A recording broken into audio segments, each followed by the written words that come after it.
नमस्कार दोस्तों, स्वागत है आपका आत्मवाणी में। आ गए हैं हम फिर से एक नई कहानी के साथ। लेकिन शुरू करने से पहले चैनल को सब्सक्राइब जरूर करें। एक बार की बात है, द्वारका नगरी में भगवान श्री कृष्ण अपने राज्य के कार्यों में व्यस्त थे।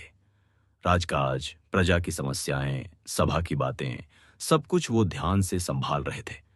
लेकिन उनका मन हमेशा भक्ति में लीन रहता था।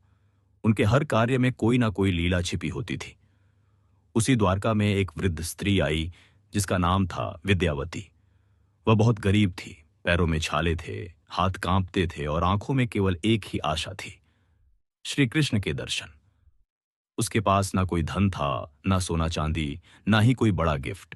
बस एक छोटी सी पोटली में थोड़े से भुने हुए चने थे जो उसने खुद अपने हाथों से प्रेम से भुने थे। जब वह मंदिर पहुंची तो वहां पहले से ही कई धनवान लोग आए हुए थे। कोई सोने का मुकुट लेकर आया था, कोई चांदी की थाली, कोई सुगंधित फूलों के हार। सब अपने अपने तरीके से श्री कृष्ण को खुश करने की कोशिश कर रहे थे।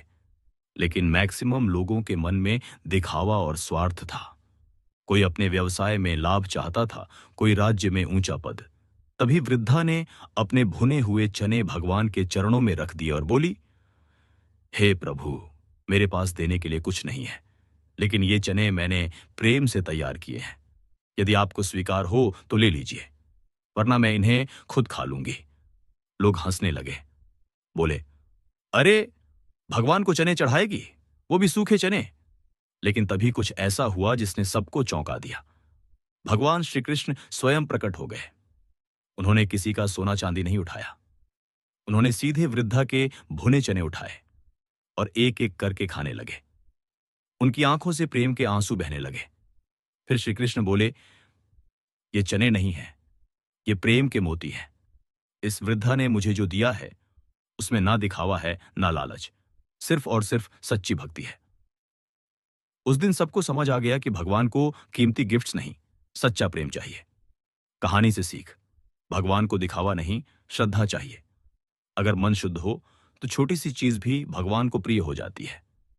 हमें यह नहीं देखना चाहिए कि किसी के पास क्या है, बल्कि यह देखना चाहिए कि वो कितने भाव से दे रहा है। तो अगर तुम भी जीवन में कुछ नहीं होते हुए भी सब कुछ देना चाहते हो, तो अपने काम को प्रेम, सच्चाई और डिवोशन के साथ करो। श्री कृष्ण हमेशा तुम्हारे साथ हैं। जय श्री कृष्ण।